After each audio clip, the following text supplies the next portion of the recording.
안녕하세요. 크리틱스 컷입니다. 소울은 2021년 1월 20일에 개봉한 픽사 작품입니다. 이 리뷰는 영화를 이미 본 분들을 위한 영상이므로 아직 영화를 보지 못했고 나는 스포일러가 싫다 하시는 분들은 뒤로 가기를 눌러주세요. 영화를 봤다면 영화 속 등장하는 캐릭터 22의 뜻에 대해서 한 번쯤은 궁금해 하셨을 것 같습니다. 왜 하필 1도, 100도 아니고 22였을까요? 영화 속에서 태어나기를 거부하고 있는 특이한 캐릭터로 등장하는 22의 숫자는 사실 22가 아니어도 아무 상관이 없어 보이는데요. 사실 이유는 아주 간단합니다. 에밀리 범프가 스크린 렌트에 올린 기사에 따르면 22는 소울이 나오기 전까지 개봉한 픽사 애니메이션의 수를 합친 것입니다.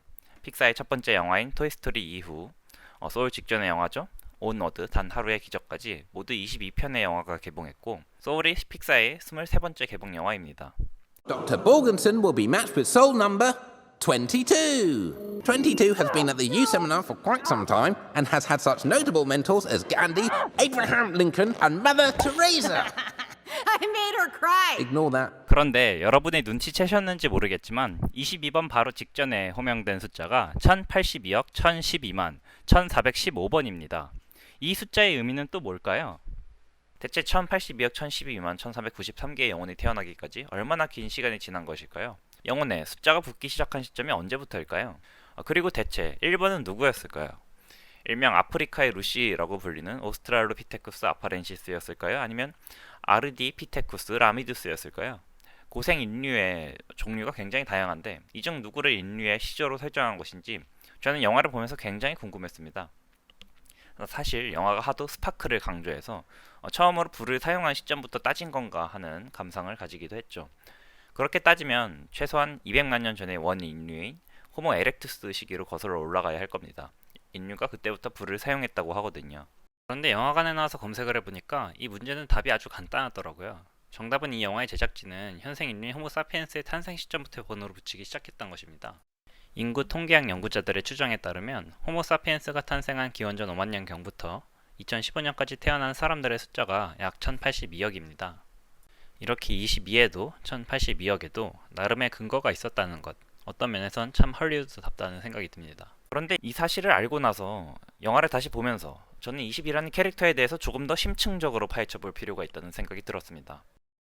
기원전 5만 년 전부터 태어나기를 거부한 캐릭터라 다른 것도 아니고 오로지 영혼을 태어나게 만들려는 목적만 가진 유세미나라는 일종의 캠프에서 말이죠. 이게 웬만한 신념이 없으면 절대로 가능한 일이 아니라는 거죠. 자, 그래서 저는 또 생각을 해봤습니다. 22가 가진 이 굳건한 신념을 뭐라고 명명해야 할까? 22가 가진 철학을 지칭하는 가장 적절한 용어가 뭘까? 그건 아마도 반출생주의일 것입니다. 그러니까 사실 22번은 쇼펜하우어는 물론이고 호모 사피엔스 최초의 반출생주의자가 태어나기도 전인 기원전 5만 년 전부터 이미 출생을 거부하고 있던 것이고 따라서 후대에 탄생한 반출생주의자라는 호칭을 붙이는 것조차 22번에게는 무례한 일이 될지도 모릅니다. 아마 반출생주의가 뭔지 처음 들어보는 분들도 있을 테니까 대체 이게 뭔지 간단히 설명해 드리겠습니다.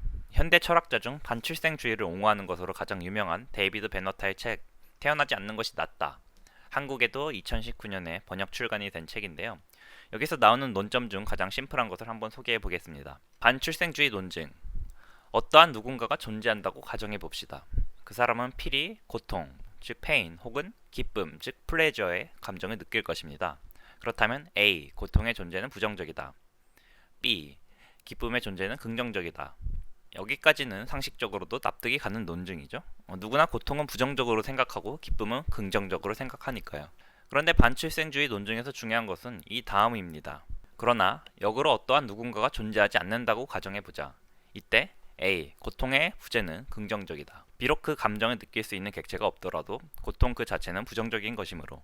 B. 기쁨의 부재는 긍정적이지도 부정적이지도 않다. 왜냐하면 기쁨은 있으면 좋은 거지만 없다고 해서 나쁜 건 아니기 때문이죠. 따라서 종합적으로 따져봤을 때 태어나지 않는 것이 더 낫다라는 것이 베너타의 주장입니다. 어떤가요? 납득이 가시나요? 22는 아마도 이러한 이유로 태어나지 않는 것이 아닐까 하고 저는 생각합니다. 왜냐하면 이런 대사가 있거든요. 저는 일단 22가 반출생주의자라는 가정하에 이 영화에 대해 조금만 더 고민해보고 싶습니다. 두 번째 기회사사에 대한 인간의 욕망은 꽤 큰 것 같습니다. 대체로 이런 이야기들은 죽음을 눈앞에 둔 주인공이 그간 잘못한 모든 것들을 바로잡을 두 번째 기회를 얻는 식으로 끝나게 됩니다. 특히 미국의 크리스마스 영화들이 대표적인 경우라 할 수 있겠습니다. 영미권에서는 찰스 디킨스의 크리스마스 캐럴부터 시작된 전통이 아닐까 싶은데요. 예시로 들만한 영화들이 굉장히 많지만 소울과 비교하기에 적절한 작품으로 멋진 인생을 들 수 있을 것입니다. 멋진 인생은 잘 알려졌다시피 주인공인 조지 베일리가 만약 태어나지 않았다면 이라는 가정을 통해 일종의 평행세계를 보여줘 한 사람의 인생이라는 것이 얼마나 소중하고 가치 있는 것인지 말해주는 영화입니다. 이를 통해 주인공은 자신의 인생이 무가치한 것이 아니었다는 걸 깨닫고 두 번째 삶을 이어나가게 되죠. 소울은 이런 전통적 소재를 유려하게 반복하는 영화입니다. 그런데 제가 소울을 보면서 내내 마음에 걸렸던 것은 중년 위기를 극복할 기회를 부여받은 조가 아닌 22였습니다. 22가 비록 장장 5만 년 하고도 2000년이 넘는 세월을 유세미나에서 살긴 했지만 어찌됐건 공식적으로 22가 얻은 것은 첫 번째 기회이지 두 번째 기회가 아니란 말이죠. 하지만 영화는 그런 차이는 마치 별것도 아니라는 듯이 넘어가고 맙니다. 물론 이 작품은 판타지이기 때문에 22는 스스로 선택해서 태어나기로 했지만 사실 멋진 인생의 조지 베일리나 소울의 조와는 달리 본래 출생이란 선택이 가능한 영역이 아닙니다. 기왕에 살던 인생을 개가천선해서 새롭게 산다는 선택지와 나는 인생을 한번 살아보기로 했다 사이에는 중대한 차이가 있는 것입니다. 여기서 아예 태어나지 않는다라는 선택지를 영화는 분명하게 무시하고 있죠. 그보다는 영혼 22를 이미 하나의 살아있는 인격체에 가깝게 그리고 있기 때문에 오히려 태어나지 않는다는 선택지를 거의 우울증적 자살과 등치시키고 있는 것입니다. 기쁨의 부재를 부정적으로 그린다는 것은 명백히 기쁨이 무엇인지 이미 알고 있는 사람에게만 한정된 문제입니다. 그런데 이 영화를 만든 사람이나 아니면 보고 있는 저를 포함한 모든 사람이나 누구나 다 태어나지 않아 본 적이 없으므로, 다시 말해 모두 태어난 사람들이므로 태어나지 않는다라는 선택지를 마치 기쁨을 느끼지 못하는 박탈당한 무언가처럼 그린다는 것은 논리적으로 불가능합니다. 조에겐 그것이 죽음으로 인해 박탈당한 것인지 몰라도 아직 태어나지 않은 22에게는 그렇지 않죠. 때문에 영화는 22에게 한번 기쁨을 줬다 뺏는 식으로 이야기를 이어가는데 5만 2천년 넘게 견지한 반출생주의가 매트릭스의 빨간 약도 아닌 피자 한 조각이 무너진다는 건 22라는 캐릭터가 결과적으로 창작자의 이데올로기를 전달하기 위한 도구적 장치에 불과했다는 느낌을 줘 영화 자체를 골판지처럼 얄팍하게 보이게끔 합니다. 그게 무슨 문제냐고 되물으실 수도 있겠습니다. 어차피 창작물이라는 것은 살아있는 사람들을 위한 것이 아니냐는 거죠. 그저 소울을 보고 내가 인생에 대한 교훈을 얻었고 감동을 받았으니까 그러면 된 거 아니냐고요.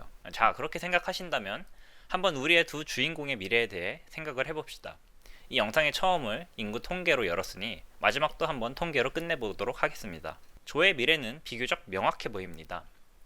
조는 아마도 학교 선생으로서 범사에 감사하며 살아갈 것입니다. 한편 22의 미래는 어디로든 열린 결말입니다. 우리는 다양한 상상을 할 수 있을 것이고 그 중엔 꽤 행복한 경우도 있을 것입니다.